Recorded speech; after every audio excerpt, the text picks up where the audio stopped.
أعوذ بالله من الشيطان الرجيم بسم الله الرحمن الرحيم الحمد لله رب العالمين والصلاة والسلام على أشرف المرسلين سيدنا مولانا محمد وعلى آله وأصحابه شبه الرضوان والتمكين ومن تبعهم بإحسان إلى يوم الدين mbokk yi nii diglu di ñu seetaan ñu ngi leen di nuyu bu baax a baax di leen siyaare bu baax a baax di leen ñaanal bu wér a wér ci weeru màgg wu tedd wi ñu nekk muy shahru ramadan al mubarak di weeru koor di weeru nganeel di weeru maghfira di weeru rahma di weeru xetun min an naar maanaam di weeru yërmaande di weeru njëggal di weeru boo xam ne day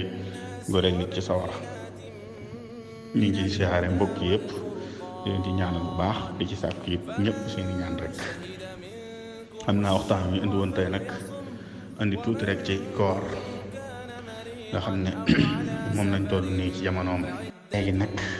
jëmmi woor weeru ramadaan dañ jàpp ne ponk la ci islaam ponk na buñ ko waxee mooy loo xam ne bokk na ci yay dëgëral islaam manu koo téye nit ñi nga xamee ne poté yi nga xam ne mooy téye ak di wax ba du daanu rek jëmmi koor gi noonu la ca demee ci islaam nga xam ne ponk yi téye islaam ba du daanu jëmmi koor ca bokk ñi ngi ko farataal nag ci atum ñaareelu gàddaay ga nga xam ne xare Badar ga amoon ca weeru koor wa muy rek weeru koor wa njëkk a woor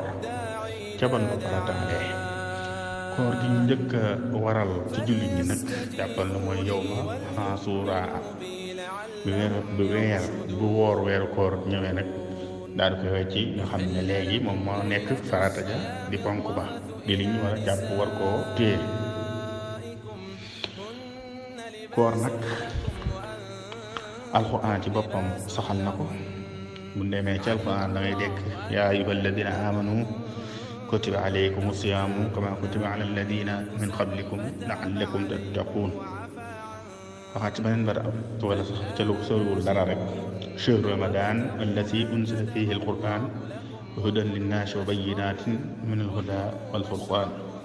faman shahida minkum ash-shahr waaw falyasumhu gis ngeen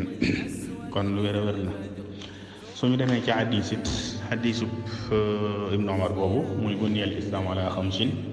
shahadatu an la ilaha illa allah wa anna muhammadan abduhu wa rasul wa iqaami salaati wa itaa zakati wa sawmu ramadan wa hajjul bayti liman istataa ilayhi sabila kon yooyu ay addilaat la yu tegtal yu wér ci ne koor moom lu ñu saxal la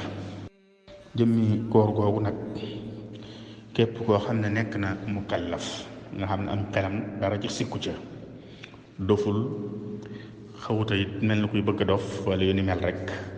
su xasee nekk mukallaf rek nañ jàpp ne jëmmi kooku moom koor war na ko daa war di woor kon loolu dañ ciy déggee ne xale yi ñoom woor waru leen te it waruñu leen koo digal bu dee ci fiqhu Maalik dañuy wax ne wooru xale yi ñoom gis ñu ci benn njariñ ndax da leen di néewal doole ba pare di yàq seenum xel rek waaw xañ na nag itteewoo woon ci ñuy xàmmee ak laab ak xàmmee jullee ak farata jullee moom moo gënoon ci ñu leen itteewoo ci ñuy woor ndax jëmmi woor ñoom waru leen waaye bu dee mukallaf moo xam góor la moo xam jigéen la rawatina jigéen ñi nga xam ne léeg-léeg dañuy teel a gis mbaax mën naa am seeni at sax du àgg ci fan war a gisee mbaax te buñ xasee gis mbaax rek nañ jàpp ne li war ci am yàlla yi war na leen dañoo war di woor di julli comme ni mu waree ñëpp lu may dañoo am ngànt rek xam naa loolu lañ bëggoon a ubbee rek ci koor gi incha allah fas yéene ànd ak yéen ba tabarkàlla ba fu mën a yem rek wasalaamu aleykum wa rahmatullah su ëllëgee ñu dugg ci faraidu sawmu ak sunna yi ak ngëneel yi liy baaxal koor gi lépp rek jërë ngeen jëf